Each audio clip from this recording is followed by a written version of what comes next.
C'est d'abord le prédicateur lui-même. Quelqu'un me dit Amen. Et ce matin, je voudrais vous parler d'un sujet sur lequel nous sommes depuis 8 semaines maintenant, un sujet que le Seigneur m'a inspiré en ce début d'année 2014. C'est la puissance de l'action de grâce. Quelqu'un me dit la puissance de l'action de grâce. L'action de grâce est un des secrets d'une vie productive et heureuse et épanouie et équilibrée en Christ sur la terre des vivants. L'action de grâce est une loi. De la même manière que la vision, c'est une loi, que l'humilité, c'est une loi, que la persévérance, c'est une loi, que la foi, c'est un principe ou encore une loi universelle, invisible, une loi du royaume. L'action de grâce est aussi une loi, un principe, une clé du royaume. Qu'est-ce que c'est l'action de grâce? L'action de grâce est un acte, c'est une attitude, c'est une parole d'appréciation, de gratitude, de reconnaissance, de remerciement envers Dieu. L'action de grâce est exprimée en parole, l'action de grâce est exprimée en attitude, une manière d'être, ou encore un acte que je pose, qu'on appelle un acte de gratitude ou d'action de grâce. On parle généralement de rendre grâce à Dieu, de donner grâce, de donner gloire, de faire des actions de grâce, de dire des actions de grâce. On parle aussi d'exprimer des actions de grâce. On parle simplement de dire merci, de remercier Dieu, d'être reconnaissant ou encore de donner et d'exprimer de la gratitude. Toutes ces expressions signifient la même chose. Vous savez que devant des actes de bonté répétés, parfois nous oublions de faire une pause et de marquer notre appréciation, notre gratitude ou d'offrir des actions de grâce pour les bienfaits que nous recevons. Pourquoi cela? Parce que nous tombons, une fois qu'on reçoit régulièrement des actes de générosité, de bonté, on tombe généralement dans ce qu'on appelle la zone de confort ou encore dans l'habitude. Et l'habitude parfois est un danger ou encore la familiarité de manière générale. Il est inutile d'enseigner aux hommes comment se plaindre, comment murmurer, comment râler, comment critiquer, parce que les hommes le font de manière naturelle, ils le font assez bien. Mais par contre, toutes les fois que nos parents ont eu à nous interpeller quand nous étions encore enfants, pour nous dire, pour nous demander de nous arrêter un instant et de prendre le temps de dire merci pour les bienfaits, merci pour les grâces que nous recevions. Qu'est-ce que quelqu'un me suit? Pourquoi? Parce que l'action de grâce, la gratitude n'est pas quelque chose, contrairement à ce qu'on croit, n'est pas quelque chose d'acquis, ce n'est pas quelque chose de naturel, ce n'est pas quelque chose de spontané. Ce qui est spontané, c'est plutôt les plaintes, les murmures, les complaintes, le mécontentement. 2 prisonniers étaient dans une même cellule, dans une prison haute sécurité. Les 2 étaient victimes d'injustice, ils étaient dans une prison de manière injuste. Et les 2 prisonniers regardaient au loin, à travers les barreaux de leur cellule. L'un des prisonniers, le premier, ne voyait que les marécages.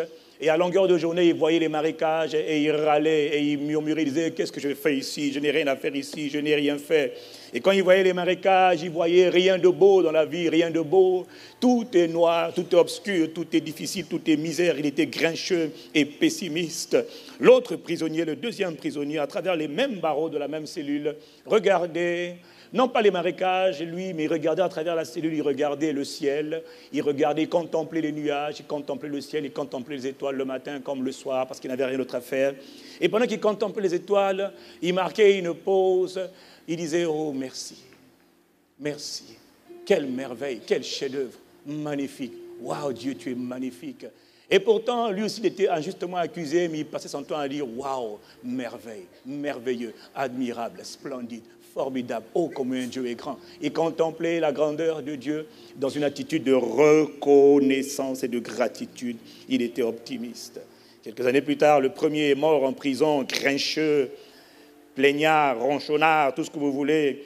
Et le second a fini par être libéré de prison, est sorti de prison et a fini par écrire un livre pour expliquer aux gens comment est-ce qu'on fait pour survivre dans les conditions extrêmement difficiles, juste en gardant la bonne attitude, une attitude de gratitude.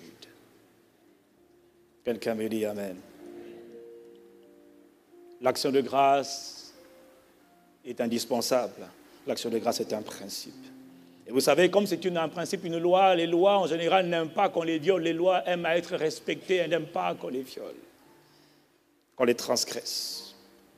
Alors pourquoi est-ce qu'il faut rendre grâce à Dieu d'abord, avant de parler de cela? Pourquoi est-ce qu'il faut rendre grâce à Dieu?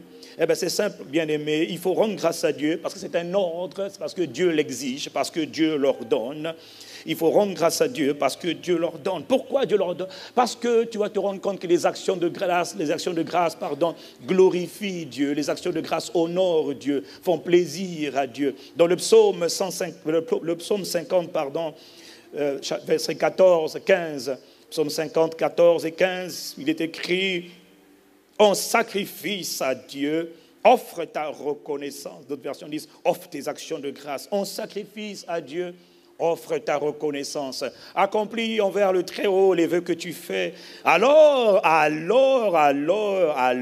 tu pourras m'appeler au jour de la détresse et je te délivrerai et tu me rendras gloire. Mais avant cela, en sacrifice à ton Dieu, en sacrifice à ton Créateur, offre d'abord des actions de grâce. C'est quand tu as offert des actions de grâce, quand tu offres ta reconnaissance au Créateur, alors tu pourras l'appeler au jour de la détresse et il te répondra. Quelqu'un me dit Amen. Mais offre d'abord des actions de grâce. Au psaume 50, verset 22, il dit: celui qui offre sa reconnaissance, celui qui offre sa gratitude, celui qui offre ses actions de grâce, celui qui exprime ses actions de grâce, celui-là me rend gloire et il prend le chemin où je lui ferai voir le salut que Dieu donne. Celui-là me rend gloire, celui-là me fait plaisir. Qui rend gloire? Celui qui prend le temps d'offrir sa gratitude, celui qui prend le temps d'offrir sa reconnaissance. Dis-moi, mon frère, dis-moi, ma soeur, que peux-tu offrir honnêtement, sincèrement? Que peux-tu offrir à quelqu'un qui possède tout? À celui qui est le créateur de tout. Il possède les cieux, l'univers tout entier. Il possède la planète Terre. Il possède les arbres, les forêts, les minerais, les végétaux, les matières premières. Il possède la mer, il possède tout. Il possède l'immensité de l'univers. Il possède la plénitude de tout ce que tu as sous le soleil. En parenthèse, il possède aussi ta vie. Et il possède aussi le souffle que tu respires. Ça aussi, il le possède. Il possède aussi tes enfants que tu chéris. Ton époux ou ton épouse, il possède aussi. Il possède tout ce que tu es. Qu'est-ce que tu peux offrir? Ton argent, il possède ton argent. Ah oui, mais là, c'est mon argent. Non, c'est lui qui a créé l'argent. L'or et l'argent lui appartiennent. Si tu penses qu'il a fait les billets, non, il a donné à l'homme l'intelligence pour aller chercher comment on fait les billets. Il possède tout. Tes vêtements qui sont chauds, qui sont froids, il les possède aussi. Il possède tout. Ton compte en banque, là, tes biens, tes voitures, il possède absolument tout. Parce qu'il est la source de tout. Qu'est-ce que tu peux offrir à celui qui est la source de tout? Des fois, même, généralement, tu as du mal à faire un cadeau. Les gens ont du mal le jour de la Noël ou du Nouvel An pour faire des cadeaux à certaines autorités parce qu'on ne sait pas qu'est-ce qu'on peut leur offrir parce qu'ils ont déjà tout. Qu'est-ce que toi, tu peux offrir à Dieu qui a tout créé? Il est la source de tout. De absolument tout. Quelqu'un me dit, Dieu est la source de tout. Si tu ne comprends pas ça, tu n'as pas encore compris ce qu'on appelle la vie. Dieu est la source de tout. Alors, qu'est-ce que tu peux offrir à Dieu qui est la source de tout? J'ai fait une offrande. Est-ce que tu penses que l'offrande que tu fais, c'est pour lui ou c'est pour toi? Dieu dit, offre à l'Éternel. Offre à ton Père qui est dans les cieux ta reconnaissance. Parce qu'il t'a tout donné. Tout ce que tu as vient de lui. Absolument tout ce que tu as vient de Dieu. Tant que tu n'as pas encore compris que tout ce que tu as vient de Dieu, tu lutteras. Mais quand tu as compris que tout ce que tu as vient de Dieu, tu ne lutteras plus. Tu lâcheras prise. Parce que tout vient de lui. Quelqu'un me dit Amen.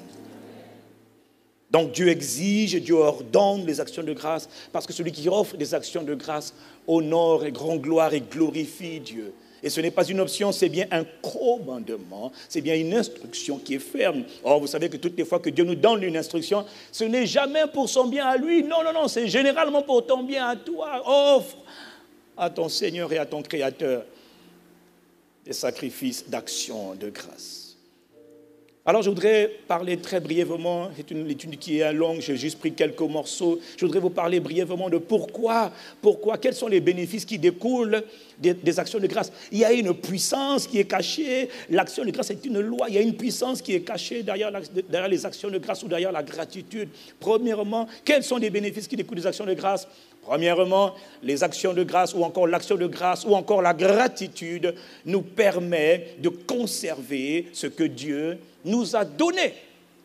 Dans le livre de Malachie, au chapitre 12, versets 1 à 2, écoutez, Dieu parle non pas aux incroyants, non pas au monde, mais Dieu parle à son peuple, à ses sacrificateurs, à ses serviteurs, à ses enfants. Dieu parle. Maintenant, c'est à vous, prêtres, que s'adresse cet avertissement. C'est à vous que s'adresse cet avertissement. Si vous n'écoutez pas, si vous ne prenez pas à cœur de m'honorer, dit l'Éternel, le Seigneur des armées célestes, alors j'enverrai la malédiction contre vous. J'enverrai la malédiction contre vous. Et vos bénédictions, j'en ferai des malédictions. Oui, j'en fais des malédictions, car aucun parmi vous ne prend à cœur de m'honorer.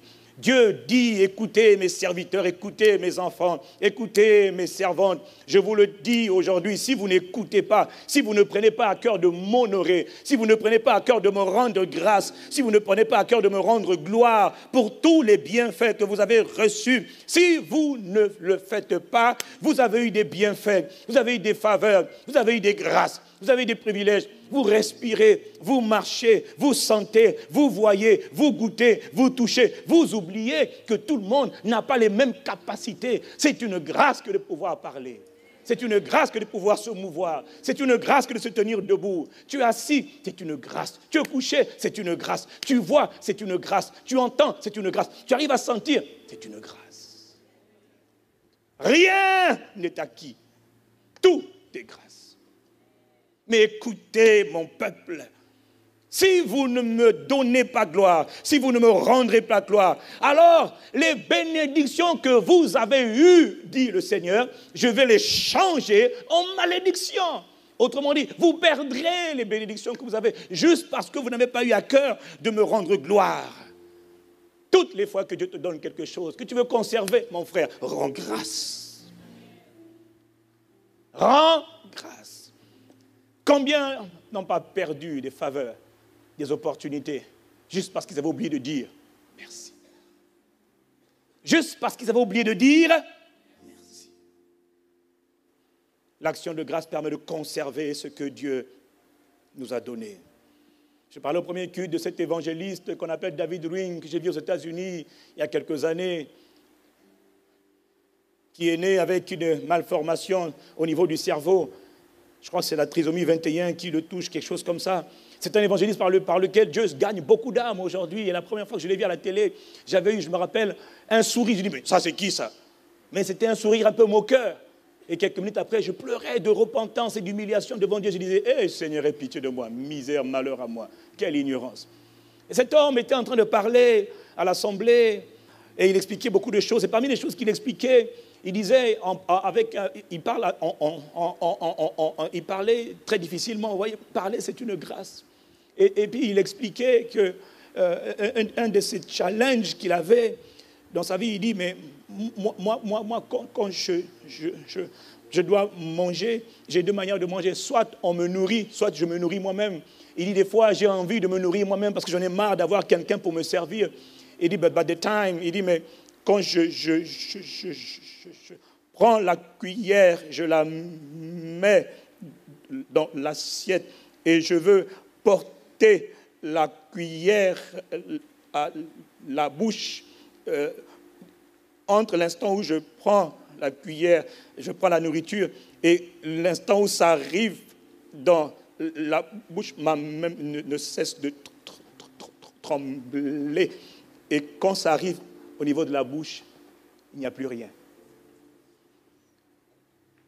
Et je dois tout recommencer à zéro. Il dit, but I have learned perseverance. J'ai appris la persévérance. Et en l'écoutant, je me suis dit, mon Dieu. Donc finalement, quand j'arrive à prendre, c'est une grâce. C'est une grâce.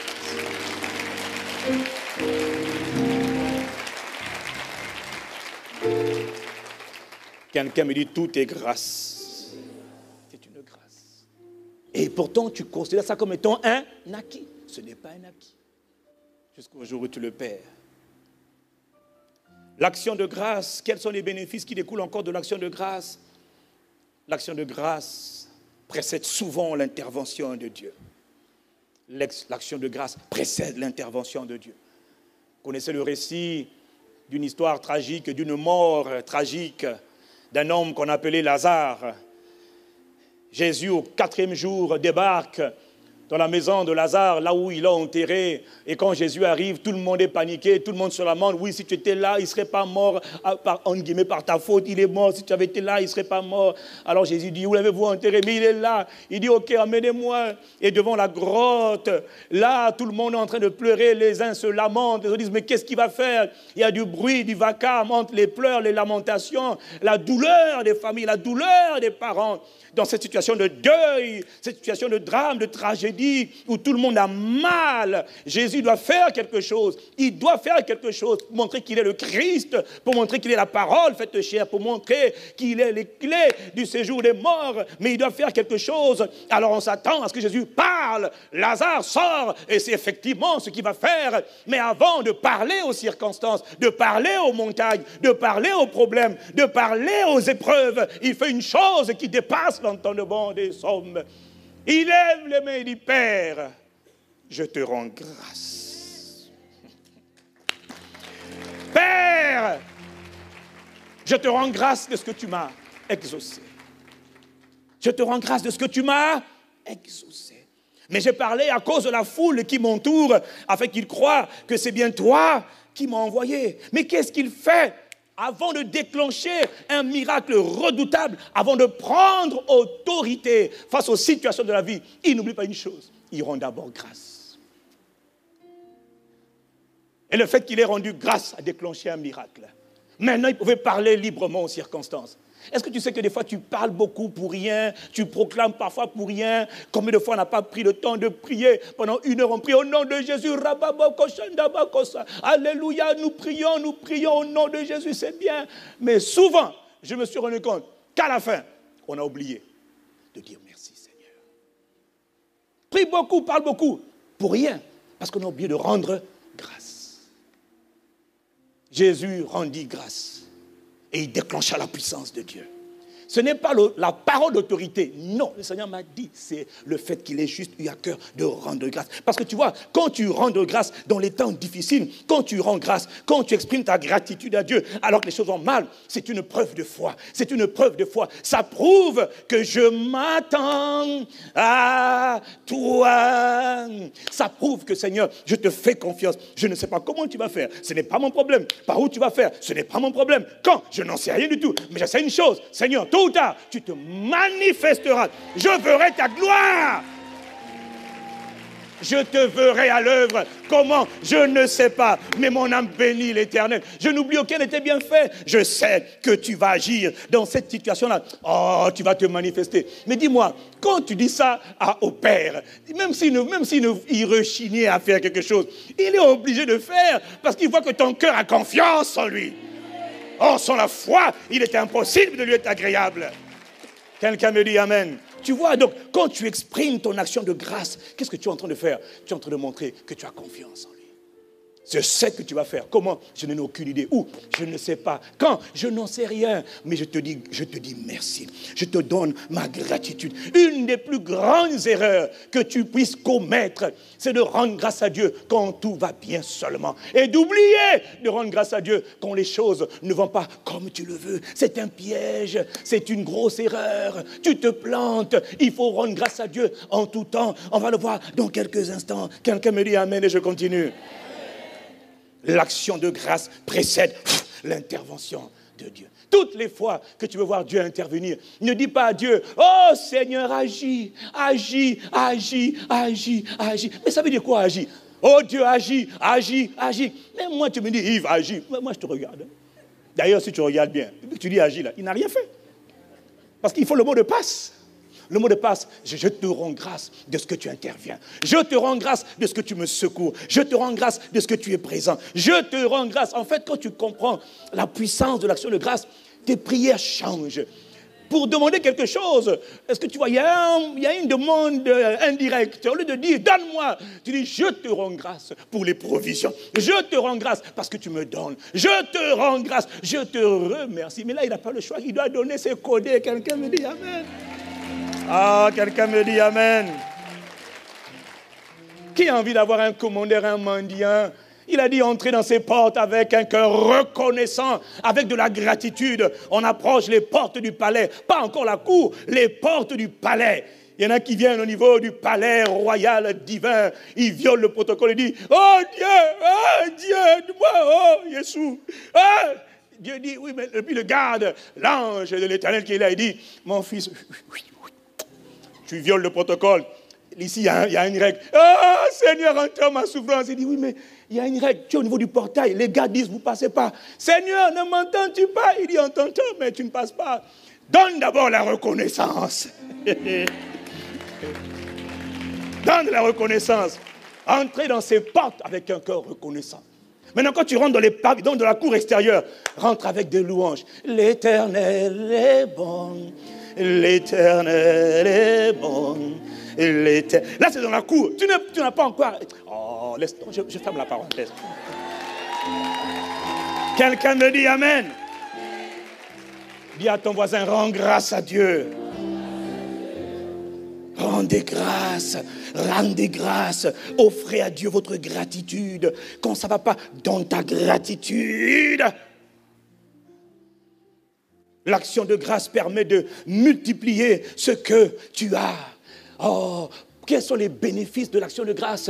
Quand tu rends grâce à Dieu, tu vois, tu n'en es pas conscient, mais ça multiplie ce que tu as. Vous connaissez dans Jean chapitre 6, vers le verset 11...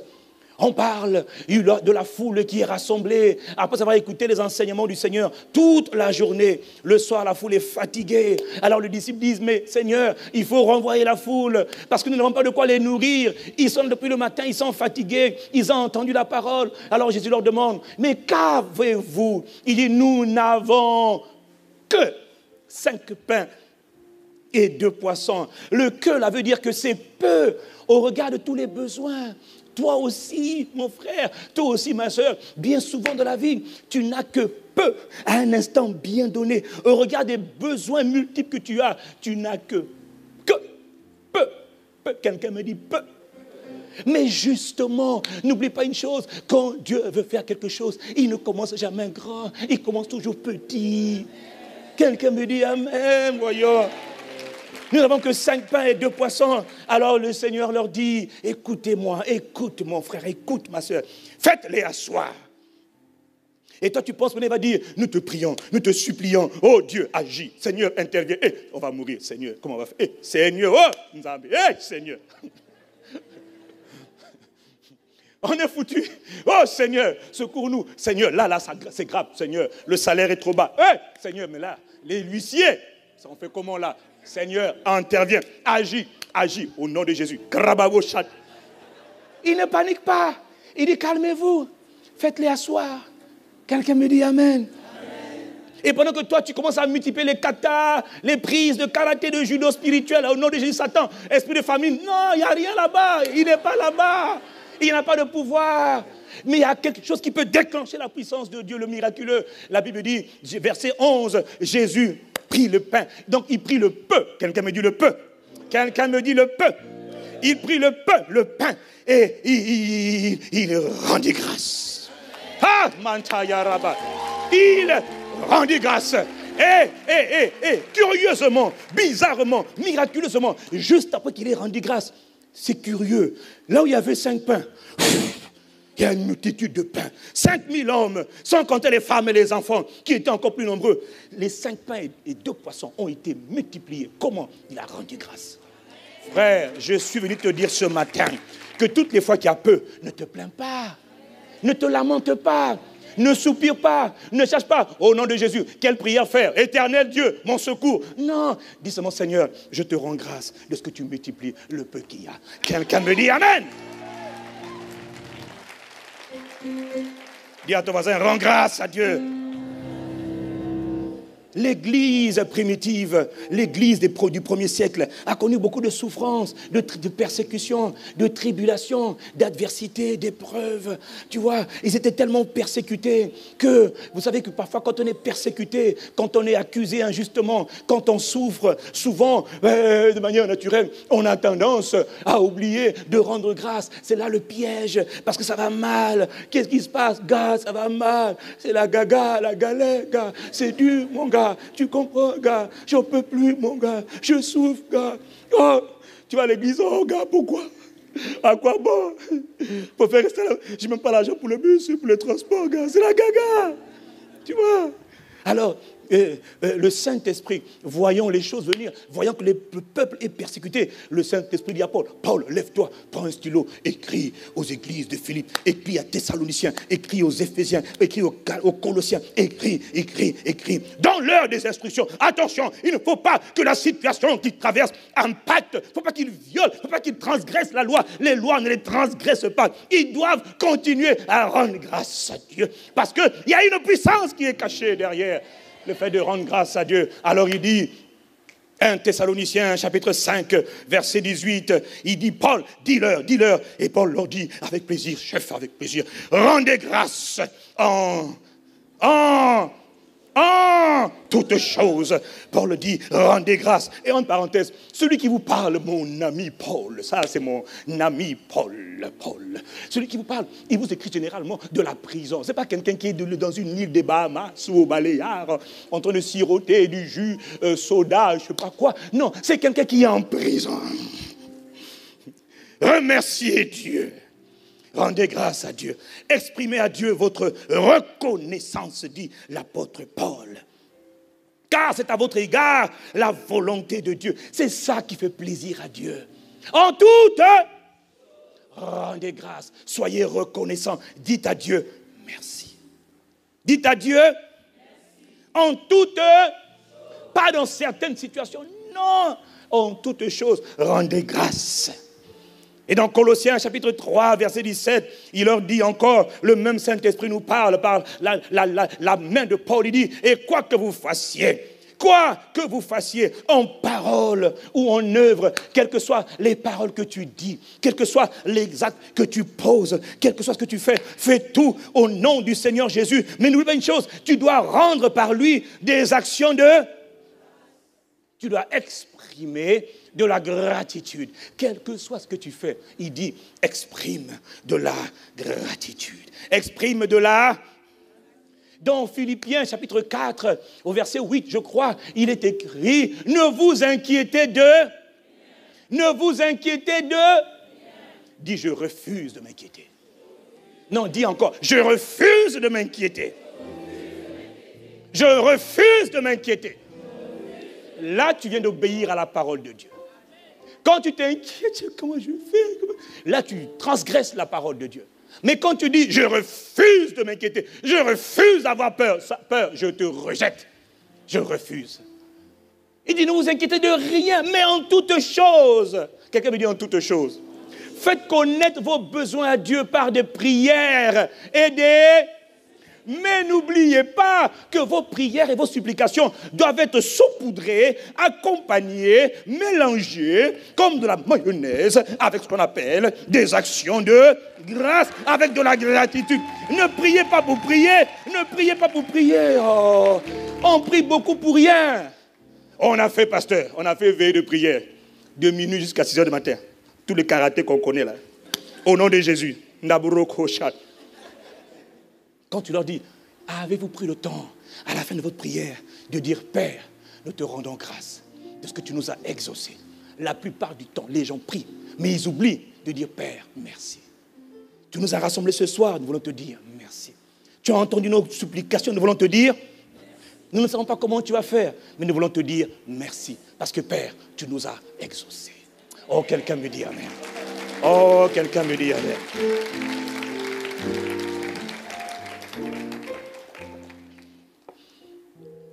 Et dit en toutes choses, rendez grâce. N'oubliez pas de rendre grâce, parce que plusieurs personnes le disent. Si Paul le dit, parce qu'il sait que beaucoup de croyants prient sans rendre grâce. Ils intercèdent sans rendre grâce, sans dire, Père, merci. Simple mot, mais que les gens oublient souvent. Quelqu'un dit merci Seigneur. Dans Éphésiens chapitre 5, au verset 20, il dit rendez continuellement grâce. Pas pour certaines choses, mais pour toutes choses à Dieu le Père, au nom de notre Seigneur Jésus. Il dit rendez continuellement grâce. Il y a 2 mots qui ressortent des 4 passages que je viens de vous donner. 2 mots qui sont importants, c'est 1, en toutes choses. Quelqu'un me dit toutes choses. Quelqu'un me dit toutes choses. En toutes choses, pour toutes choses. Toi, tu penses qu'il faut rendre grâce à Dieu quand ça va bien? Non, il dit rends grâce en toutes saisons. Mais il ne te dit pas pourquoi, mais comprends, obéis. Toutes les fois que tu obéis, il y a une récompense derrière l'obéissance. Quelqu'un me dit amen. Et c'est la leçon qu'il voulait donner à Marthe et Marie par rapport au cas de leur frère Lazare décédé. Il dit, Marie, si tu crois, tu verras la gloire de Dieu. Fais comme moi. Dans une situation impossible, ne te lamente pas. Pleure, oui, parce que quand il y a un deuil, on pleure, c'est vrai. Est-ce que tu sais qu'on peut pleurer en rendant grâce? Moi, quand mon père est mort en 97, je vous dis, avec Pasteur Yvan, je pleurais, c'est vrai, mais je pleurais en rendant grâce. Je rendais grâce en pleurant. Il est éternel. Parce que tu pleures, c'est normal. Il y a de la douleur de n'être disparu. C'est vrai, mais ça n'enlève pas la gratitude. Je ne comprends pas tout, mais je dis, mon Père, mon Seigneur, l'Éternel est... Et je ne comprenais pas encore tout le mystère, la puissance qui était cachée derrière la gratitude, mais je rendais seulement grâce, parce que c'était un commandement du Seigneur. Et puis d'ailleurs, à qui irais-je? À qui irais-je? Que ferais-je? Maudirais-je Dieu? Parce que j'ai perdu ce qui était cher. Je bénirai Dieu en tout temps. Sa louange sera toujours dans ma bouche. Quelqu'un me donne un bon amen. Je rends grâce. Dans les difficultés, je rendrai grâce. Je rends grâce. Il dit rendrai grâce en toutes choses. Alors, par quoi passes-tu en ce moment? Tu es victime. S'il y en a un qui est victime d'accusations, fausses accusations, critiques, injures, calomnies. En tout cas, moi, je suis servi tous les matins. C'est ma tasse de thé. Les critiques, les calomnies, les insultes, dans les journaux, sur Internet, dans les blogs et compagnie, dans les maisons. Je me fais insulter pour un oui, pour un non. Je dis, mais c'est bon. L'Éternel est bon. L'Éternel. Castanou, Minab. L'Éternel. Merci Seigneur.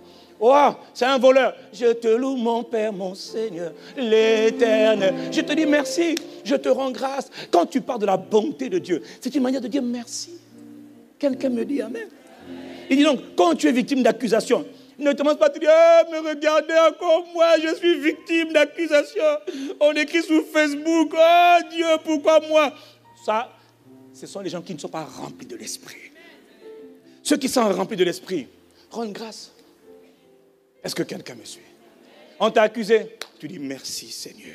Tu es injustement chassé de ton entreprise parce que quelqu'un a fait un complot. Tu dis Seigneur, je ne comprends pas tout, mais je vais te dire merci. Une porte se ferme, je ne sais pas comment, mais une autre porte s'ouvrira. Je te dis merci, je te suis reconnaissant. Hey, mon corps est-il malade? Non, il y a un problème. Mon corps ne peut pas être malade. Mais si pour une raison ou pour une autre, ton corps est affligé, avant de dire Seigneur, guéris-moi. Non, plutôt, je compte la guérison. Parfois, prends d'abord le temps de dire Père, je te rends grâce.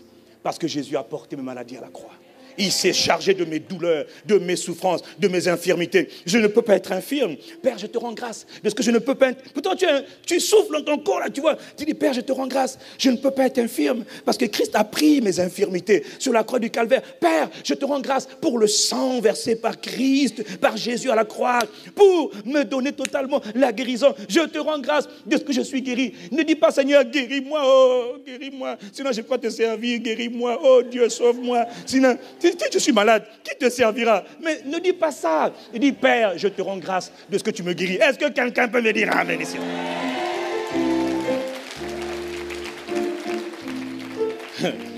Seigneur, je suis malade depuis longtemps. Je ne peux plus te servir. Tu as vu? Je ne te sers plus. Et tu crois que ça émeut Dieu? Ce qui le touche, c'est quand tu es malade. Tu dis, Père, je te rends grâce de ce que je ne peux pas rester malade. Je te rends grâce de tout ce que tu m'enseignes. Je te rends aussi grâce pour la guérison divine. Je te rends grâce pour la santé divine. Oh, quelqu'un me dit amen. As-tu échoué? Rends grâce à Dieu. Tu voulais faire quelque chose et ça a échoué. Et te voilà battu, démantelé, disloqué, démembré, décérébré, démodulé, défatigué, désemparé, dépareillé. Mon gars, rends grâce à Dieu. Seigneur, je te rends grâce pour cet échec. Parce qu'assurément, il y a autre chose qui est cachée pour moi. Je te rends grâce. Parce que tu dois comprendre que quand tu as rendu grâce à Dieu, il y a une porte qui est en train de s'ouvrir. Il y a un verrou qui est en train de sauter. Parce que le ciel dit, qu'est-ce qu'il est en train de dire? Ça va mal. Il dit quoi? Il dit merci Seigneur. Oh, ouvrez la porte, ouvrez la porte. Prochaine opportunité. Quelqu'un dit Amen. Dis à ton voisin, rends grâce à Dieu. Aide-moi, bouscule-le, il a l'air endormi. Il ne peut rien te faire, je veille. Je surveille, t'inquiète pas, Dieu veille aussi. Bouscule-le, rends grâce à Dieu. Le Saint-Esprit sait que dans le moment de douleur, les hommes ont tendance à ne pas rendre grâce à Dieu. Il dit, c'est là le piège. Évitez ce piège. Rendez grâce à Dieu. Dans toutes les circonstances. En fait, ce qu'il est en train de dire, il dit qu'on rendait continuellement. Ça veut dire, il faut que l'action de grâce, que la gratitude envers Dieu devienne comme une respiration. Merci, merci Seigneur, merci Seigneur. Méprisé, merci. Accusé, merci. Injurié, merci. Souffrant, merci. Malade, merci. Rejeté, merci, merci. Il faut que ta vie doive être assaisonnée d'un esprit, d'une attitude de gratitude. Quelqu'un me dit Amen. D'une attitude de gratitude. Entends ce que le Saint-Esprit te dit ce matin. Arrête de te lamenter, arrête de te plaindre. Tu n'es pas la plus pitoyable. Non, tu as quelque chose. Rends seulement grâce à Dieu. Tu peux rendre grâce à Dieu avec le très peu et ça se multipliera. Parce que Dieu est le Dieu de la multiplication. Mais il ne multiplie pas parce que tu as crié. Il multiplie parce que ton cœur est rempli d'une attitude de gratitude. Ça veut dire, j'ai eu peu, je te loue de ce que je sais que tu vas faire. Déjà, tu me conserves ce que j'ai. Tu me conserves ta bonté. Tu me conserves ta fidélité. Je te dis merci. Quelqu'un me dit Amen. Est-ce que je peux continuer? Les bienfaits de l'action de grâce. Et je voudrais regarder avec vous ce matin les conséquences d'un manque de gratitude. Il y en a plusieurs, c'est vrai. J'ai pris plusieurs semaines. Mais là, je voudrais juste prendre un aspect des conséquences d'un manque de gratitude. Ce que le manque de gratitude peut créer, peut engendrer, peut susciter dans ta vie. Oh, toi croyant, oh, toi qui aimes Dieu, oh, toi qui chéris Dieu, toi qui adores Dieu. Le problème, ce n'est pas est-ce que tu aimes Dieu, est-ce que tu adores Dieu. Non, le problème, c'est est-ce que tu respectes la loi de la gratitude. Est-ce que tu respectes la loi de la gratitude? Parce que si tu ne respectes pas la loi te jugera. Matthieu, chapitre 20.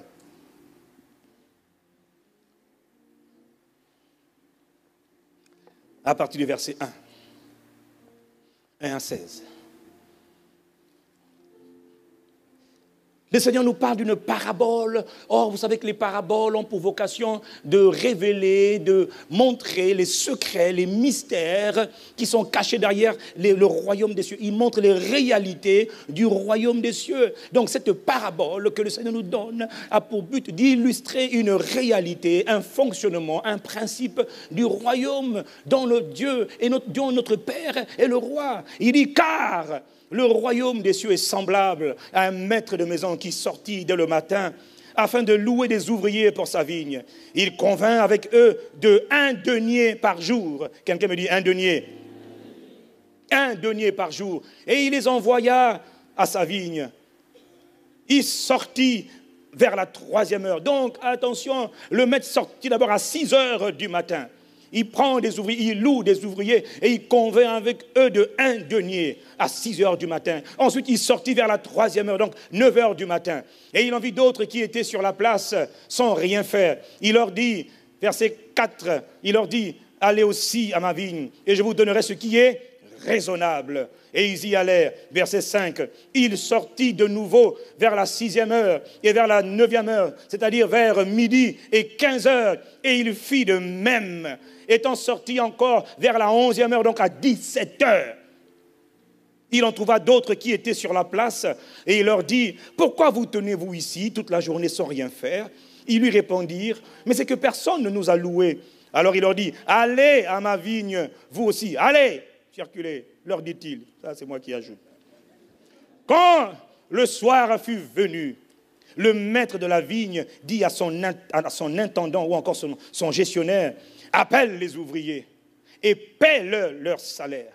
Paie-leur le salaire en allant des derniers aux premiers. Alors verset 9. Ceux de la 11e heure, donc ceux qui avaient été recrutés à 17 heures. Suivez-moi, je vous amène quelque part. Ceux de la 11e heure vinrent et reçurent chacun un denier. Un denier. Ils ont commencé à travailler à 17 heures. Ils ont reçu un denier. Verset 10. Les premiers, quelqu'un dit les premiers. Quelqu'un me dit les premiers. Vinrent ensuite, croyant recevoir. Qu'est-ce qui est écrit? Croyant recevoir davantage. Ils vinrent ensuite, croyant recevoir davantage. Mais ils reçurent chacun aussi un denier. Verset 11, lisez à haute voix. En le recevant, ils dirent merci au maître de la moisson. Parce que quand on te donne quelque chose, normalement, dans le meilleur des mondes, mon frère, même si c'est un peu, dis au moins. En le recevant, ils murmurèrent contre le maître de la maison. Ils ont oublié de dire. Et dire, ces derniers n'ont travaillé qu'une heure, et tu les traites à l'égal de nous, qui avons supporté la fatigue du jour et la chaleur, la tempête, la pluie toute la semaine à Paris, la pluie. Ah, Seigneur, aie pitié. Tu les traites comme nous. Nous sommes là depuis le matin, maître. C'est la gagade, la chaleur, la neige, la pluie. Est-ce que quelqu'un me suit? Nous, on doit avoir davantage. Qu'est-ce qui avait été convenu avec eux? Un denier par jour. Quelqu'un me dit amen. Donc, ça veut dire que la chaleur et la fatigue font partie du prix à payer. Quand on te ne te paye pas 2 000 euros, 4 000 euros, 10 000 euros en fonction de la météo. Tu es payé, mon frère, ma soeur, en fonction du contrat. Le contrat ne dit pas que s'il pleut, tu seras payé un bonus. Quelqu'un me dit amen. Quelqu'un me dit amen. Donc le maître est juste. Donc en le recevant, ils murmurèrent contre le maître de la maison. Et ils dirent, ces derniers n'ont travaillé qu'une heure, et tu les traites à l'égal de nous, qui avons supporté la fatigue du jour et la chaleur. Mais le maître, écoutez, le maître répondit à l'un d'eux, mon ami, je ne te fais pas tort. N'es-tu pas convenu avec moi d'un denier? Autrement dit, j'ai respecté ma part du contrat. Quelqu'un me dit amen. Verset 4. Prends ce qui te revient et va-t'en. Écoutez, je veux donner à ce dernier autant qu'à toi. Répète après moi. Je veux donner au dernier autant qu'à toi. Et verset 15, le maître pose une question. Parce que voyons cette attitude qui consistait à dire, mais tu es injuste, maître. Le maître répond ceci, écoutez bien. Ne m'est-il pas permis de faire de mon bien ce que je veux? À qui appartient la vigne? C'est moi. Ou bien vois-tu d'un mauvais œil que je sois bon? Ou bien, mon fils, vois-tu d'un mauvais œil que je sois bon? Oh, quelqu'un me dit amen. Mais le problème, c'est que juste après ce verset, il y a un verset qui me paraît très bizarre. Ainsi, c'est ainsi que les derniers seront les premiers et les premiers seront les derniers. Attends, mais qu'est-ce que cette phrase a à voir avec le reste du verset? Oui, cette phrase, les derniers seront les premiers et les premiers seront les derniers. Cette phrase est simplement la décision, le jugement, le verdict rendu par le maître eu égard à l'attitude des premiers ouvriers. Cette parabole, ou encore ce récit, nous parle de ce que j'ai appelé le mystère de la disqualification. Le mystère de la disqualification. Comment est-ce que Dieu peut déclasser, rejeter, rabaisser, écarter ce que lui-même il a choisi? Ils ne l'ont pas choisi, c'est lui qui les a choisis. C'est lui qui allait les prendre le matin pour les envoyer travailler dans la vigne. Et ils ont travaillé dans la ville de Dieu. Ils ont travaillé. C'est lui qui les a choisis. Mais d'où vient maintenant qu'il les déclasse, qu'il les disqualifie au profit des premiers arrivés? D'ailleurs, vous aussi, soyons un peu honnêtes. Parce que moi aussi, la première fois, je me rappelle, j'ai lu ce passage. Je dis, bon, c'est quand même un récit un peu limite. Hein. Justice, là, tu vois, c'est discutable quand même. Hein. Le gars qui vient bosser à 17h jusqu'à 18h, 1h, 3 000 €. Le gars qui a bossé de 15h à 18h, 3 000 €. Celui qui a bossé de midi à 18h, 3 000 €. 9h à 18h, 3 000 € par... C'est mieux quand même. Et de 6h, 3 000 € aussi. Quand même, tu aurais pu quand même être, à mon avis, ça c'est moi, hein, c'est pas vous, ne vous inquiétez pas, être un peu plus bon quand même. Hein? Un peu juste, oh Dieu, éternel. Quelqu'un dit Amen. Mais d'où proviennent ces murmures? D'où proviennent ces critiques contre le maître? En le recevant, leur salaire, ils murmuraient contre le maître. Autrement dit, ils insinuent que le maître là n'est pas juste. Ils insinuent que le maître, comme moi j'avais fait au début, je suis coupable, je reconnais ma... De toute façon, je suis le seul à avoir pensé comme ça. Il n'y a pas de problème.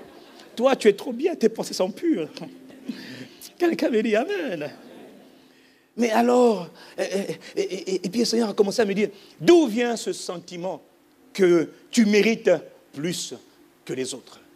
D'où te vient ce sentiment de supériorité, que toi tu as droit à plus de faveurs que les autres, que les grâces, certaines grâces te sont dues à toi et non pas forcément aux autres, puisque la part du contrat c'était un denier, c'est un denier, point final. D'où viennent ces murmures, ces critiques? D'où ça vient? Ça vient du fait qu'au verset 11, en le recevant, ils n'ont pas dit merci. Ça vient de leur manque de gratitude. Ça vient de leur ingratitude. Toutes les fois que tu n'es pas occupé à exprimer de la gratitude devant les situations de la vie, tu sais ce que tu vas exprimer? De l'ingratitude. Et l'ingratitude se manifeste par des murmures, par des plaintes, par la comparaison. On va le voir dans quelques instants. Mais quelle est la sentence du maître? La sentence du maître, elle est sévère. Elle est trop sévère. Elle est trop radicale. Elle est trop brute. Les derniers seront les premiers. Les premiers seront les derniers. Mais pourquoi? Ils ont été ingrats. Ce sont des ingrats. Ils ne savent pas dire merci. Voilà des hommes qu'on appelle les premiers arrivés, ou encore les premiers venus, ou encore, dans notre jargon, on pourrait dire les aînés, les anciens, les grands frères, ceux qui étaient là avant. Suivez-moi, je vous emmène quelque part. Ils sont appelés ainsi par le maître de la moisson, mais vous voyez, ils ont été appelés à servir Dieu, ils ont été appelés à marcher avec Dieu, mais ils ne connaissent pas Dieu. Ces premiers arrivants, ne connaissent pas le maître. Ils ne connaissent pas la nature du maître qui les a employés. Est-ce que tu sais qu'on peut travailler pour quelqu'un, pour un chef, pour un responsable, pour un patron, un propriétaire d'une entreprise, d'une ville, sans connaître le propriétaire en question? On peut être employé sans connaître l'employeur. Quelqu'un me dit Amen. On peut servir un maître sans connaître le maître. Et c'est exactement ce qui se passe aujourd'hui dans la grande famille de Dieu. Beaucoup de gens vont à l'église, on connaît Dieu, on apprend à connaître Dieu, mais en même temps on ne connaît pas Dieu. On ne connaît pas Dieu. Il y a un problème dans notre niveau de compréhension de Dieu. Nous parlons de Dieu, nous prions Dieu, mais nous ne comprenons pas Dieu comme il devrait être connu. Et ces premiers choix de Dieu, ils ont été choisis par Dieu. Ils n'ont pas été choisis par le diable, ils ont été choisis par Dieu pour travailler au service de Dieu, dans la vigne de Dieu. Comme beaucoup d'entre nous, nous sommes tous là, enfants de Dieu, appelés à participer dans la grande moisson de Dieu. Nous sommes le corps de Christ, mais beaucoup dans le corps ne connaissent pas et ne comprennent pas la nature même de Dieu. Mais qu'est-ce qu'ils n'ont pas compris? Qu'est-ce que ces premiers choix n'ont pas compris? Première chose qu'ils n'ont pas compris, laisse-moi te dire, mon frère, ma soeur, ils n'ont pas compris que Dieu est juste. Et que la justice de Dieu n'a rien à voir avec la justice des hommes. Ce que Dieu appelle juste n'est pas forcément ce que toi tu appellerais juste. Parce que la preuve, quand tu as lu ce récit, peut-être pas comme moi, mais il y a dans ton cœur, tu sais que toi-même tu as trouvé ça pas clair. Tu doutais un peu.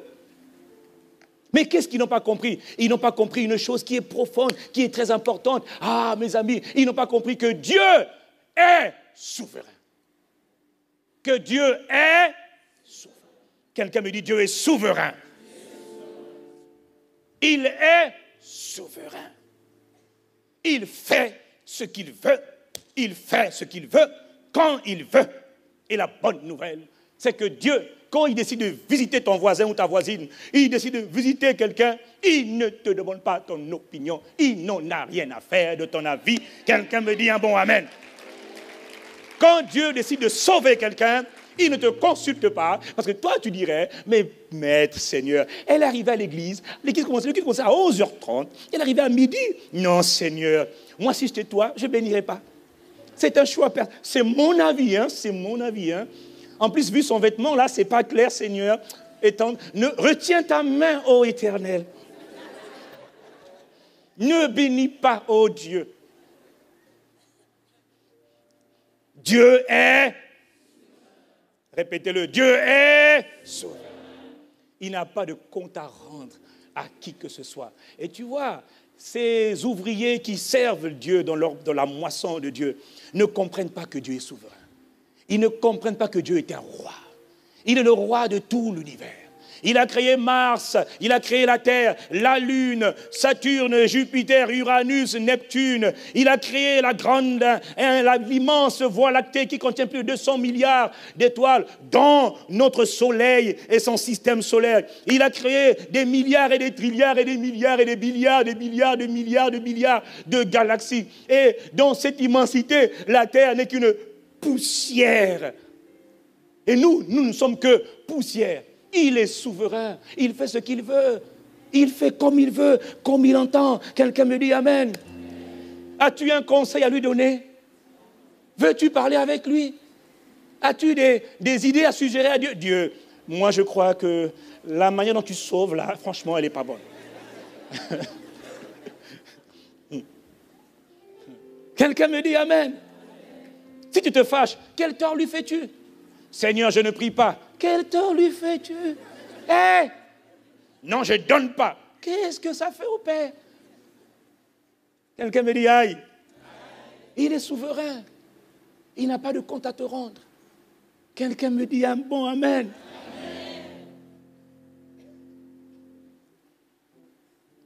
Qu'est-ce qu'ils n'ont pas compris? Ces travailleurs, ces serviteurs. Ils n'ont pas compris une chose qui est très importante. Ne m'est-il pas permis de faire de mon bien ce que je veux, dit le maître. Je fais ce que je veux. Ou encore, vois-tu d'un mauvais œil que je sois bon? Là, il parle de l'expression de sa bonté. Quelqu'un me dit la bonté de Dieu. Ils n'ont pas compris, frère, que Dieu est bon. On le chante, c'est vrai. On le déclare, c'est vrai. Mais la réalité, on n'a pas compris. Ça veut dire quoi? Dieu est bon. Pourquoi on n'a pas compris? Honnêtement, moi j'ai réfléchi. J'ai fouillé dans le grec, dans l'hébreu, dans le latin. Et mon intelligence, je n'ai pas pu expliquer pourquoi, comment se fait-il que Dieu soit aussi bon. L'expression bonté de Dieu est aussi traduite par bonté miséricordieuse de Dieu. En français, ça ne veut rien dire, ni en anglais d'ailleurs. Ça veut dire quoi, la bonté de Dieu? Ils n'ont pas compris que Dieu est bon. Dieu est miséricordieux. Il fait ce qu'il veut. Oui, logiquement, dans notre raisonnement humain, on dirait que celui qui n'a bossé qu'une heure mérite une heure. Mais Dieu a décidé de faire comme il veut. C'est son choix souverain. Et ça, c'est dur pour beaucoup d'entre nous. Est-ce que quelqu'un me suit? C'est dur pour expliquer la bonté de Dieu. Expliquer, comment peux-tu parler de la bonté de Dieu? Tu parles de la bonté de Dieu. de la bonté miséricordieuse, de l'amour insondable, l'amour incompréhensible. Qui peut comprendre l'amour de Dieu? Et quand on ne comprend pas l'amour, la bonté de Dieu, on questionne la bonté de Dieu. On critique la bonté de Dieu. On murmure contre la bonté de Dieu. Comment veux-tu expliquer que Dieu est bon? Quel est le terme que tu peux utiliser? Dieu voit la terre, tout ce qu'il voit c'est malheur, il voit péché, il voit les hommes sont souillés, les hommes sont pécheurs, ils sont tous privés de la gloire de Dieu. Tout ce qu'ils font c'est le mal, tout ce qu'ils font c'est le mal à longueur de journée. Ils se lèvent, ils tuent, ils massacrent les gens, ils font du mal.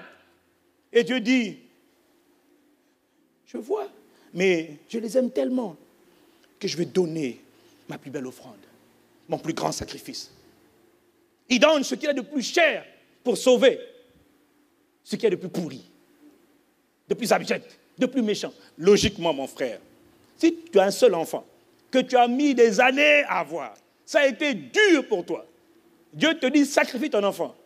Mais sacrifie pour un peuple qui est méchant. D'abord, il t'insulte tous les jours. Ils viennent devant ta porte. Ils insultent, toutes sortes d'insultes, toutes sortes de paroles grossières, ils te les donnent à toi. Et puis Dieu te dit, fais-leur du bien. Arrière de moi cette pensée. Je refuse au nom du Seigneur. Ça, je ne peux pas l'accepter. Parce que même toi, tu aurais du mal à faire du bien tous les jours à ceux qui te font du mal tous les jours. Quelqu'un me dit Amen. Alors, comment on te demande maintenant de donner ce que tu as de meilleur, de plus cher, pour des gens qui, a priori, n'en valent même pas la peine? C'est la bonté de Dieu. Il ne regarde même pas, il regarde au-delà de nos actes, de nos paroles, et il nous aime quand même. Dieu a tellement aimé le monde qu'il a donné son Fils unique, afin que quiconque croit ne périsse pas, mais qu'il ait la vie éternelle. Alors il a sacrifié son unique, son Fils unique, Jésus de Nazareth. Et regardez, et depuis que le sacrifice a été accompli, est-ce que tous les habitants de la terre croient? Non. Et pourtant, jusqu'à aujourd'hui, ils n'y croient pas et beaucoup l'insultent constamment. Mais Dieu fait briller son soleil sur les bons et sur les méchants. Moi, personnellement, je retiendrai mon soleil.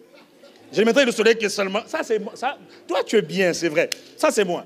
Il dit, soleil, brille seulement sur les justes. Les injustes, là, ils ne sont pas bien, ils sont méchants. Et pourtant, il continue d'exercer sa bonté. Qui peut comprendre la bonté de Dieu? Qui peut la comprendre? Dans Job, chapitre 37, verset 5, Dieu fait des grandes choses qui dépassent notre entendement. Dieu fait des choses qui dépassent notre entendement, notre compréhension. On ne peut pas expliquer la bonté de Dieu. Qui peut contester avec Dieu? Qui peut lui dire tu fais mal? Qui peut lui donner un avis? Qui était son conseiller? Il y a un homme qui a voulu contester avec Dieu. Alors que Dieu était en train de l'éprouver, il s'appelait Job.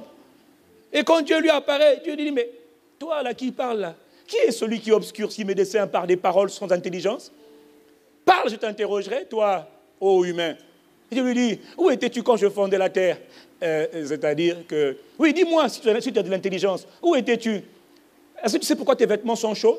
C'est-à-dire qu'en fait, bon alors, à la fin il lui a dit, excuse-moi, hein, c'était juste pour rire, je parlais sans savoir ce que je disais. Oui, tu ne peux rien dire à Dieu. Il est souverain. Il est souverain. Quelqu'un me dit Amen.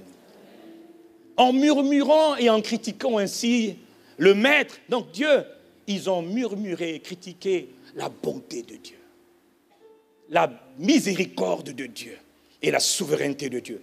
Et tu vois, mon frère, ma soeur, ce que ces critiques ont produit dans le cœur du Maître, critique la bonté, la fidélité. Dieu dit, ok, à cause de votre ingratitude, je prends une décision, je donne un verdict. Vous avez reçu peu. Au lieu de dire merci, vous n'avez pas dit merci. Désormais, vous serez les derniers. Tu perdras ta place, tu perdras tes faveurs, tu perdras tes positions, tu perdras ton héritage, tu perdras tes grâces, tu perdras tout ce que tu avais reçu, tu les perdras. L'influence que tu avais en tant qu'ancien, en tant qu'aîné, tu la perds au profit des derniers arrivants. Pourquoi? Parce que eux, quand ils ont reçu, ils ont dit merci.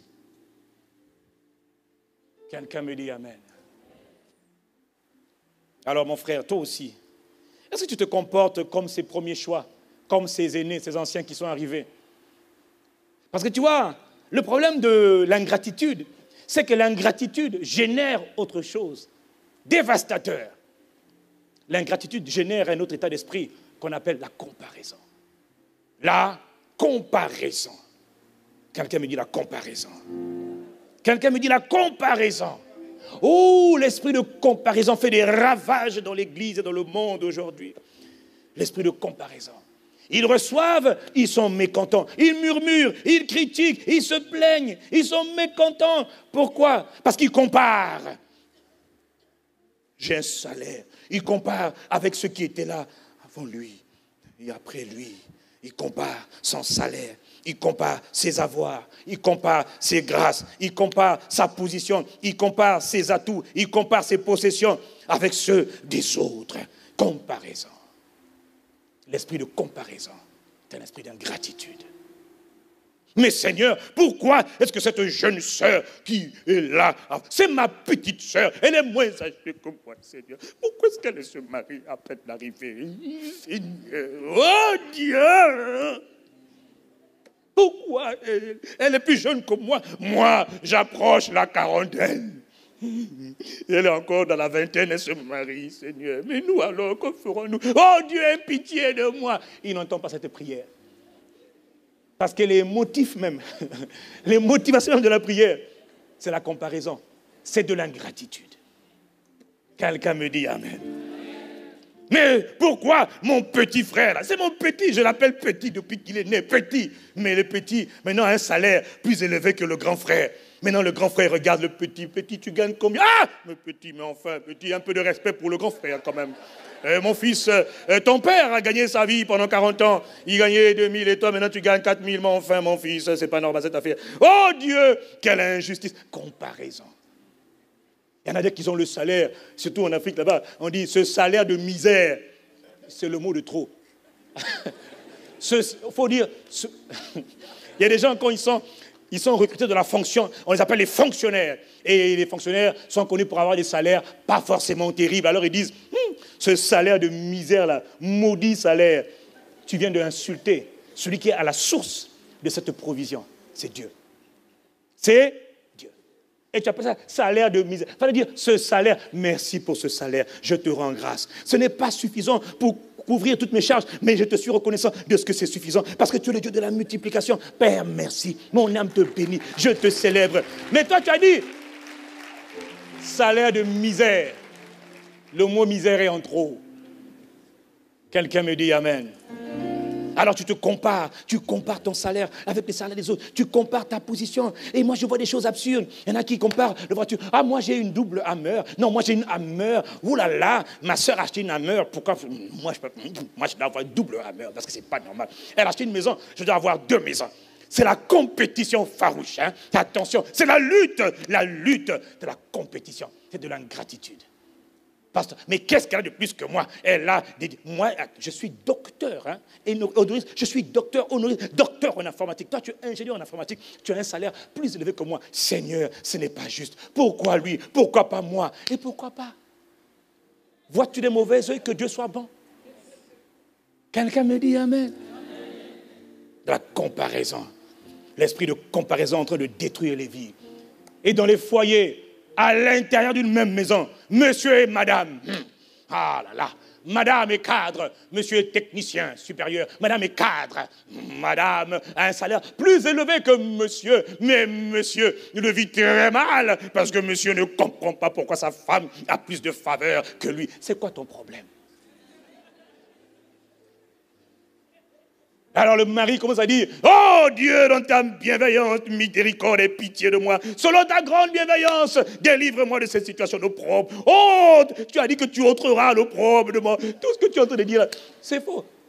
Parce que Dieu dit, mais tu es en train de comparer ton salaire au salaire de ta femme. Tu compares ta position à la position de ta femme. C'est l'esprit de comparaison.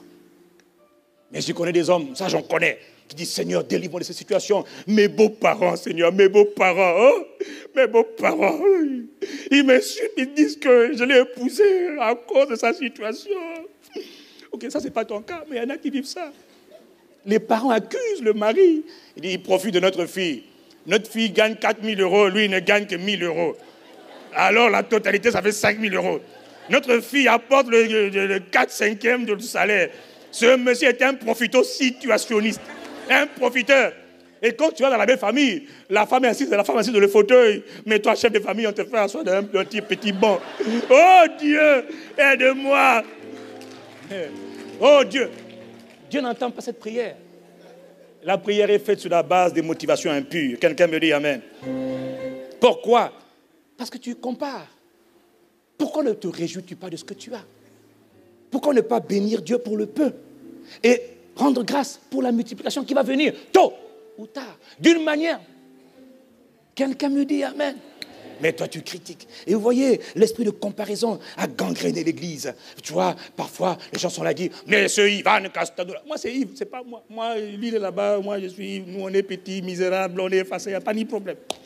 Et ce Castanou-là, comment se fait-il que ça fait même pas 15 ans qu'ils sont là? Ils ont fait leur 10e année à 3 ans ou 2 ou 3 ans. Et regarde où ils sont. Cette église-là n'est pas claire. Pourquoi est-ce qu'eux, ils sont nombreux? Moi, je suis là. On est les gardiens de la ville. Le réveil est venu dans ce pays, mes enfants, à travers nous.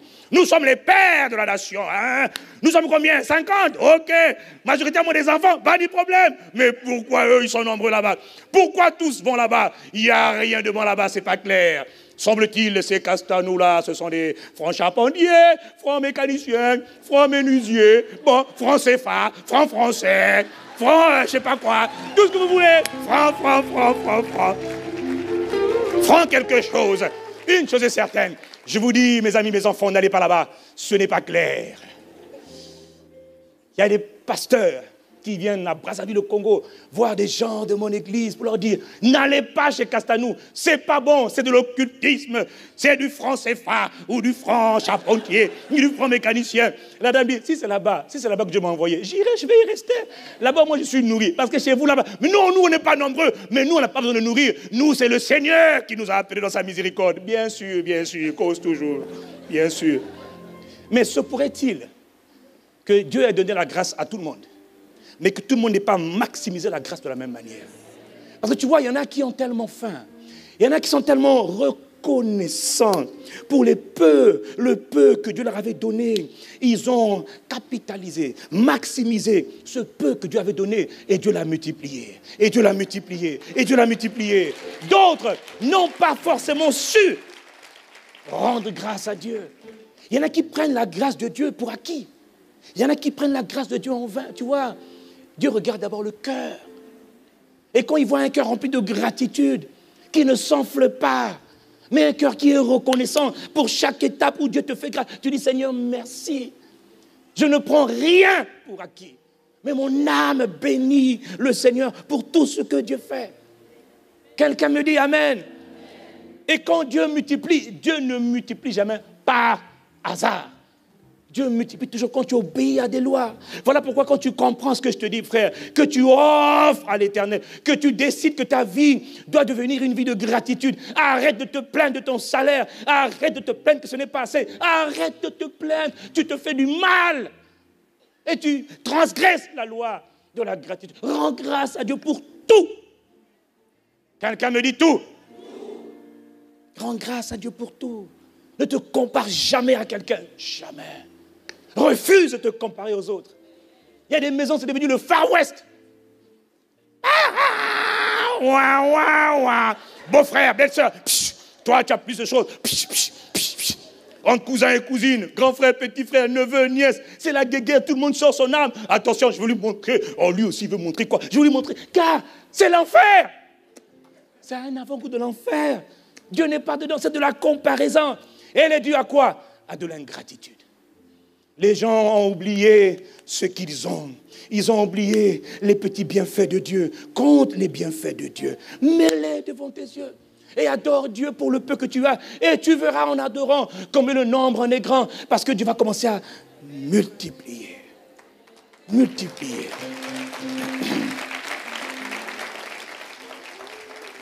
Quel est mon point? Mon point, c'est le suivant. En critiquant Dieu, en fait, en te comparant aux autres, écoute-moi, toutes les fois, ne lève pas la main. Je sais que beaucoup sont concernés. Moi, j'ai déjà eu à me comparer aux autres. Comparer au pasteur, comparer à un tel. Pourquoi lui? Tu regardes. Pourquoi lui? C'est de la comparaison. Parce que tu as oublié de regarder à ce que Dieu t'a donné. Tu as oublié de regarder à ce que Dieu t'a donné. La bonne nouvelle, mon frère, ma soeur, c'est que Dieu donne à tout le monde. Quelqu'un me dit amen. Dieu donne à tout le monde. Tout le monde a reçu quelque chose de la part de Dieu. Le problème, c'est que parfois ce que tu as reçu est tellement petit que tu as regardé chez l'autre. C'est une erreur. Compte les bienfaits de Dieu. Regarde à ce que tu as. Tu ne pourras jamais expliquer pourquoi Dieu fait telle ou telle chose dans la vie des autres. Tu ne pourras jamais l'expliquer. Et n'essaie même pas d'expliquer. N'envie pas les autres. N'envie jamais les autres. Ont-ils, n'ont-ils pas, n'envie personne. Célèbre Dieu pour ce qu'il t'a donné. Célèbre Dieu pour ce que tu es. Rends grâce pour ce que tu as. Rends grâce. Parce que si tu continues à te plaindre, tu sais ce que Dieu dit, Dieu, tu perdras ce que tu avais. Parce que tu n'as pas su rendre grâce à Dieu. Es-tu capable de respirer normalement? Est-ce que tu sais que pour respirer, il y en a qui font des efforts. Il y en a qui ont besoin d'appareils respiratoires. Est-ce que tu le sais? Toi, pour respirer, tu n'as pas de problème. Rends grâce à Dieu. C'est une bénédiction. C'est une faveur. Tu es venu à l'église, tu as pu prendre une douche. Bénis Dieu. Tu as pu mettre des vêtements. Il y en a pour qui mettre même un seul vêtement, c'est un challenge. Moi, je suis en Afrique, je le vois. Il y en a même pour avoir un t-shirt. Il est prêt à batailler Dieu pour avoir un petit t-shirt. Toi, tu en as au moins deux. Bénis Dieu. Quand tu es sorti le matin et tu arrives à destination, quand tu quitteras ici, iras-tu chez toi? Iras-tu quelque part? Vas-tu arriver à destination? Bénis Dieu. Ce n'est pas un acquis. Ce n'est pas un acquis. As-tu pu parler à quelqu'un ce matin? Rends grâce. Il y en a qui sont enfermés depuis des mois, des années, des semaines. Ils n'ont personne à qui parler. Est-ce qu'il y a quelqu'un qui t'aime? Bénis Dieu. Oui, mais l'autre, il ne m'aime pas. Bénis Dieu pour le peu qui t'aime. Il y a au moins quelqu'un qui t'aime. Au moins Dieu.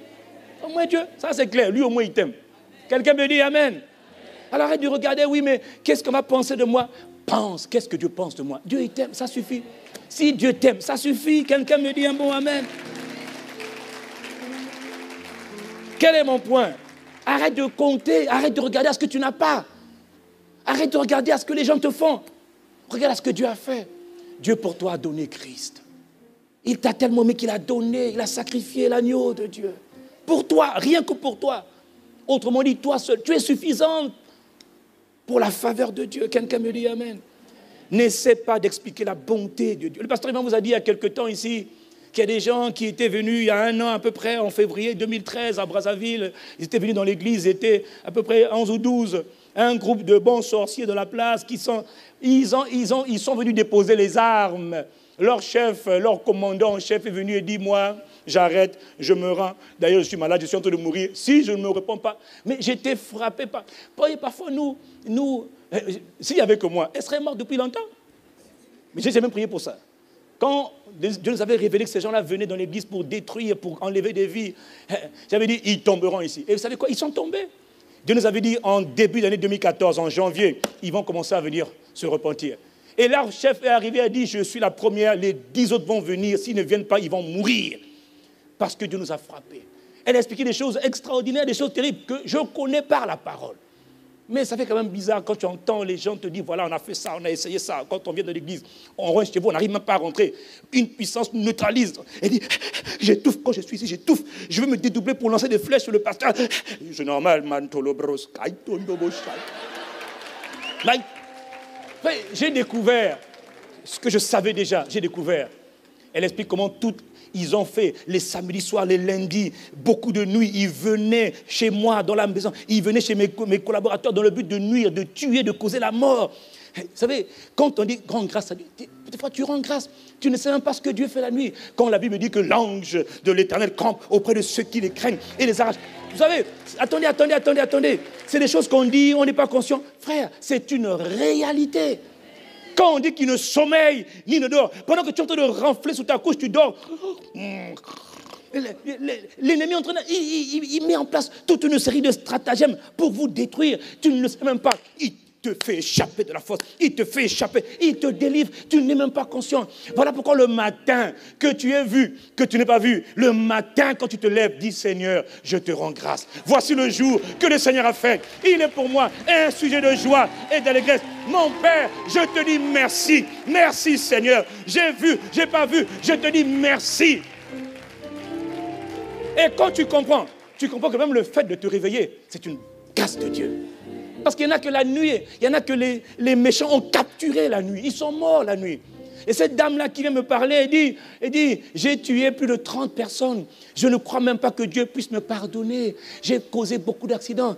Elle t'explique comment il fonctionne dans le monde occulte, dans le monde des ténèbres. C'est une réalité. Et ce n'est pas la peine de dire, oh, j'ai peur. Non, la foi est terrible. Ah, la bonne nouvelle pour moi, ce qui m'a quand même fait plaisir, ils ont dit, on a tout fait pour avoir le pasteur, on n'arrive même pas à l'approcher. Il est une lumière. Je dis, ça c'est normal. Robobo, je suis la lumière du monde. Je suis la lumière du monde. Et puis vous savez, une des choses qu'ils ont essayé, mon frère, attention, ouvre tes yeux, ouvre tes oreilles. Frère, sérieux, regarde-moi là, regardez-moi. Caméra. Ce sont des stratégies en fait démoniaques qu'ils utilisent. Mais il n'y a rien de nouveau sous le soleil. La Bible parle de ces choses-là. Ils t'ont envoyé des femmes à gogo pour te faire tomber, pour te séduire. Parce que leur but, c'est que tu désobéisses à Dieu. Une fois que tu as désobéi à Dieu, d'une manière ou d'une autre, ils ont accès dans ta vie. Et ils peuvent te polluer par les pensées. Elle dit, pasteur, il aime beaucoup sa femme. Je dis, yes. Ça au moins, c'est vrai. Et mon âme bénit de... Que celui qui se glorifie dans le Seigneur. Alors, je me glorifie dans le Seigneur. Vous voyez, il n'y a pas que l'amour de l'épouse que tu as. Il y a la crainte de Dieu. C'est celle-là qui te préserve. Mais tout ce qu'ils font. Elle dit, nous, quand on voit quelqu'un qui n'a pas pardonné, c'est une passerelle pour nous. Toute personne qui n'arrive pas à pardonner est une proie. Miam, miam, pour nous, on le mange. Et on se sert de lui pour détruire les autres. C'est biblique. Il dit, pardonnez. Si tu ne pardonnes pas, tu es une proie à manger, comme McDo. Je ne veux pas m'étaler là-dessus. C'est juste des petits détails. Pour vous montrer que dans la vie, frère, Dieu est bon. Tu vois, le fait que quelqu'un comme ça vienne se repentir et donne sa vie au Seigneur, elle s'humilie. J'aurais jamais cru qu'elle pouvait être sauvée, mais elle est sauvée. Elle a donné sa vie à Jésus. Quelqu'un me dit Amen. Et pourquoi j'en parle? Parce que c'est l'expression de la bonté de Dieu que tu ne peux pas expliquer. Tu ne peux pas expliquer la bonté de Dieu. Ton voisin souffre beaucoup parce qu'il ne comprend pas la jalousie, l'envie. C'est le signe de l'ingratitude. Rends grâce à Dieu pour tout ce qu'il a fait dans ta vie, tout ce qu'il est pour toi. Bénis Dieu. Tu ne t'en sortiras jamais tant que tu continueras à convoiter les autres. Bénis Dieu. Convoite le Saint-Esprit. Chéris le Saint-Esprit. Aime le Saint-Esprit. Remercie le Seigneur. Remercie le Père. Bénis Dieu. Quelqu'un me dit Amen. Bien-aimé, pour terminer, je sais que c'est une vidéo que beaucoup de gens ont vue. Je voulais partager avec vous une vidéo que j'ai vue il n'y a pas longtemps, que j'avais vue à l'époque. Et dans le cadre de ce message, où le Seigneur nous parle de la gratitude, de l'esprit de gratitude, je voulais juste partager avec vous pendant 7-8 minutes un témoignage que j'ai vu sur Internet. Beaucoup l'ont déjà vu, c'est sûr. Mais je vous prie, je vous en prie, regardez cela avec un autre regard. Parce que Dieu veut que tu comprennes que sa bonté n'a pas de limite. Sa bonté est insondable. La raison pour laquelle tu compares, c'est parce que tu as oublié la bonté de Dieu. Tu as oublié la miséricorde de Dieu. Tu as oublié que Dieu t'a donné beaucoup. Et ne regarde pas, ne te compare pas avec les autres. Est-ce que les frères, on peut, s'il vous plaît, donner cette vidéo de notre frère, du frère Nick?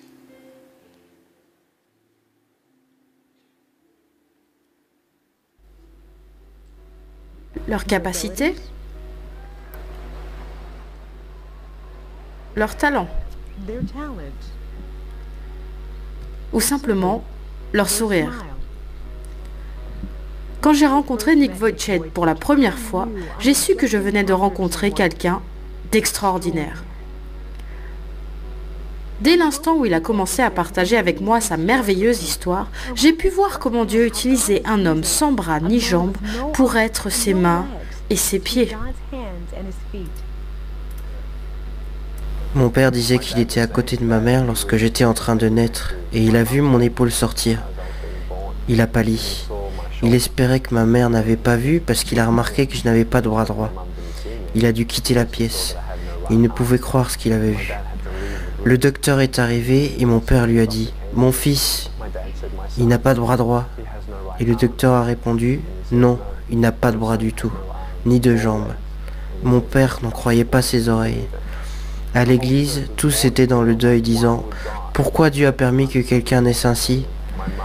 Au début, ma mère ne voulait même pas me porter, ni m'allaiter. Elle s'est sentie très mal à l'aise les premiers mois, et il a fallu à mes parents beaucoup de temps pour faire de nouveau confiance à Dieu, pour savoir qu'il n'avait pas commis une erreur, qu'il ne nous avait pas oubliés. Les parents de Nick ont remis leur peur et leur déception face aux incapacités de leur fils entre les mains du Seigneur. Ils ont décidé de faire confiance à Dieu et de croire qu'il avait un avenir et une espérance, que Dieu avait un plan pour lui. Mais alors que les années ont passé, Nick a fait face à de nombreux défis. Il avait du mal à faire confiance à un Dieu qui, selon lui avait donné moins qu'aux autres. J'ai défié Dieu en disant « Dieu, je sais que je suis pécheur et que je n'aurai probablement jamais la paix si je ne t'invite pas dans mon cœur.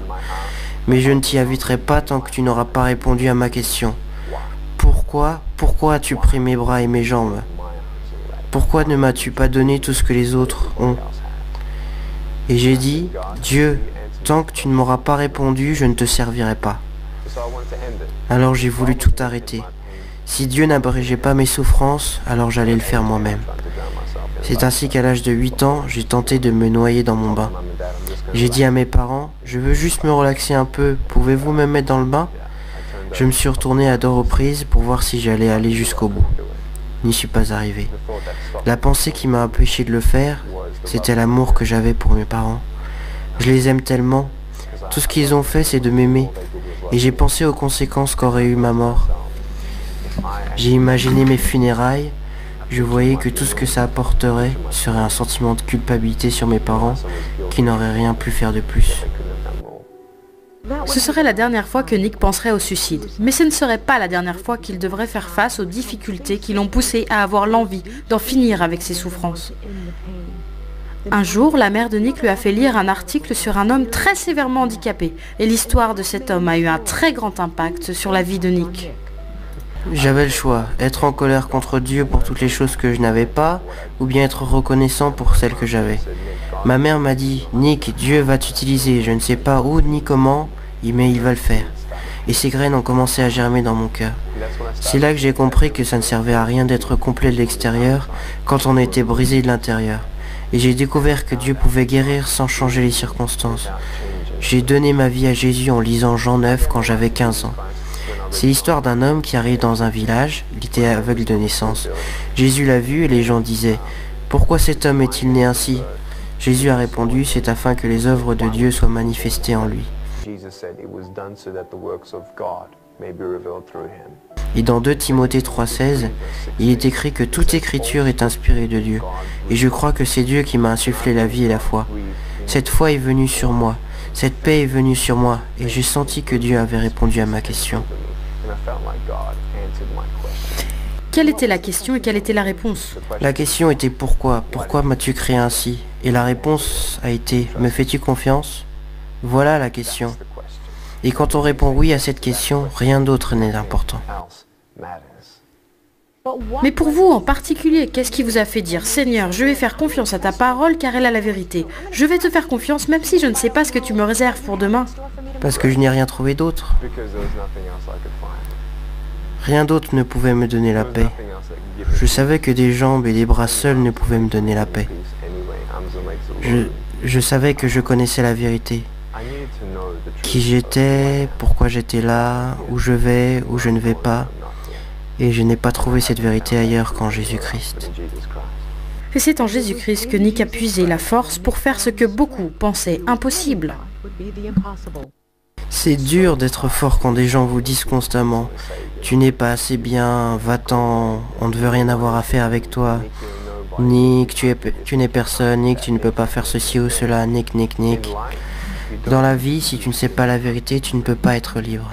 Parce que tu crois que les mensonges sont la vérité. Mais on réalise qui nous sommes en vérité en lisant la parole de Dieu. Je ne suis pas un homme sans bras ni jambes, je suis un enfant de Dieu. Je suis pardonné mes péchés, je suis ambassadeur du roi des rois, du Seigneur des seigneurs. Je ne suis rien d'autre qu'un serviteur du Dieu très haut. Ça n'a rien à voir avec Nick, ni les capacités de Nick à devenir un conquérant.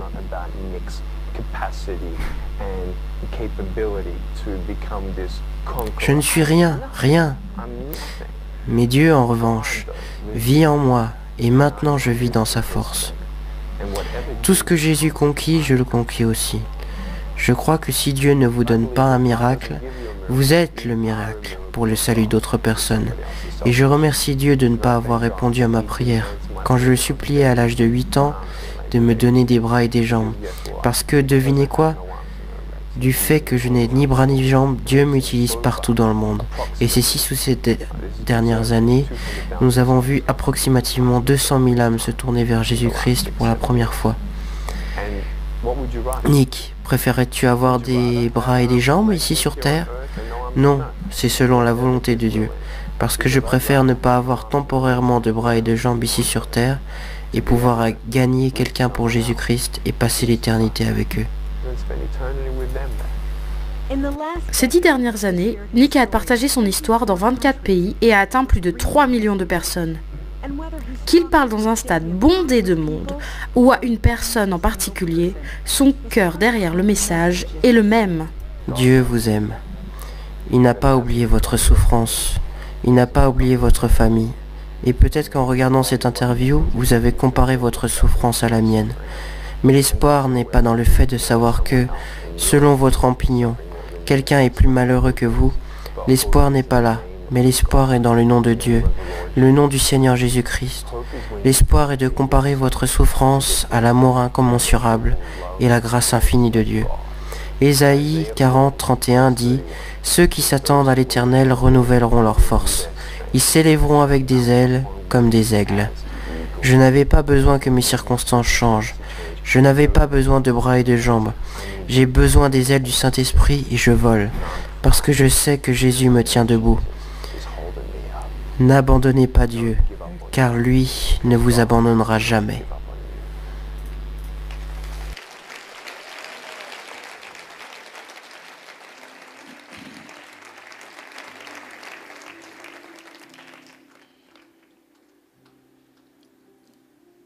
C'est une vidéo qui se passe de commentaires.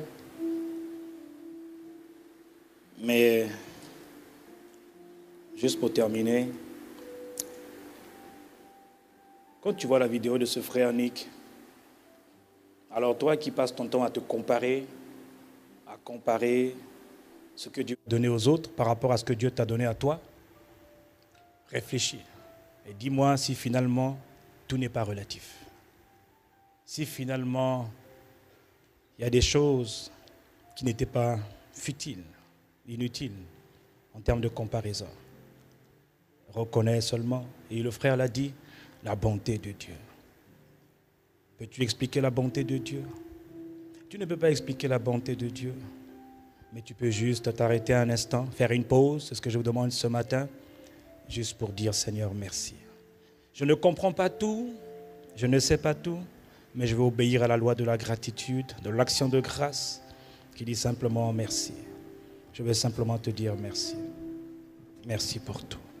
Tu ne pourras pas compter ce que Dieu est, ce que Dieu a fait, mais offre à l'Éternel, offre à ton Dieu un sacrifice de reconnaissance.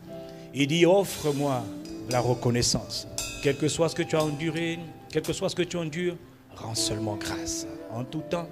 Et ne commets pas l'erreur de te comparer aux autres, de te comparer aux frères, aux sœurs, à ceux qui n'ont pas. Toi, tu as des pieds, toi, tu as des mains. Tu vois qu'il y en a qui n'en ont pas, mais qui, eux, sont reconnaissants. Alors, rends grâce à Dieu seulement. Inclinons la tête en signe de révérence là où nous sommes envers Dieu. Je ne veux pas être lent, je vais laisser le micro. Mais juste pour un instant de prière.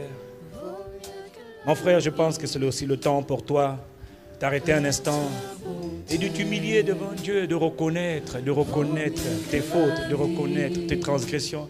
Toutes les fois que tu t'es comparé, toutes les fois que tu as comparé ce que tu avais à ce que d'autres avaient, c'est le temps aussi de la repentance, c'est le temps de l'humiliation, c'est le temps de t'humilier devant Dieu, reconnaître simplement que oui, Seigneur, j'ai fait ce qui est mal à tes yeux. Seigneur, je m'humilie. Seigneur, je te demande pardon. Humblement, je m'humilie. Je te prie, notre Père et notre Dieu, excellent Saint-Esprit, nous voulons te dire merci. Je reconnais, car ta bonté. Oui, il y a quelque chose qui est plus précieux que la vie. Il y a quelque chose qui est plus précieux que les pieds, que les jambes. Il y a quelque chose qui est plus précieux que la naissance, c'est la bonté de Dieu. C'est la bonté miséricorde de Dieu. Ce sont les compassions de Dieu qui ne sont jamais à leur terme. C'est l'amour insondable et incompréhensible de Dieu. Car ta bonté vaut mieux que la vie. Car ta bonté vaut mieux que la vie. Mes lèvres célèbrent tes louanges, car ta bonté vaut mieux que la vie. Notre Père et notre Dieu, ce matin nous voulons te dire merci. Merci. Tu envoies ta parole ce matin pour nous rappeler à quel point il est important d'offrir à Dieu notre gratitude pour toutes choses, en toutes choses, quelles que soient les saisons de nos vies, quel que soit ce que nous voyons, ne voyons pas, comprenons, ne comprenons pas. Notre Père et notre Dieu, nous voulons te dire merci, car tu as envoyé cette parole dans les cœurs qui sont fertiles. Nous nous humilions humblement, nous nous soumettons à toi, te demandons pardon pour toutes ces fois que nous avons murmuré, toutes ces fois que nous nous sommes plaints, au regard des grâces, des bienfaits que tu accordes aux autres, que tu accordes à nos frères et à nos sœurs. Toutes ces fois que nous avons été envieux, jaloux, nous voulons te demander sincèrement et humblement pardon. Nous te prions, notre Père et notre Dieu, accorde-nous encore compassion et grâce. Nous nous repentons sincèrement devant toi, Père, et nous te prions, Seigneur. Non pas à nous, non pas à l'Église, mais à ton nom, nous voulons donner gloire. Nous voulons dire merci, merci et merci. Merci pour tout. Nous ne pouvons pas compter les bienfaits de Dieu. Nous ne pouvons pas compter les grâces de Dieu, mais nous voulons simplement te dire merci. Merci. Infiniment merci. Admirable Père de grâce et d'amour, merci. Au nom de Jésus de Nazareth, le Christ, nous t'avons prié. Nous voulons te dire merci.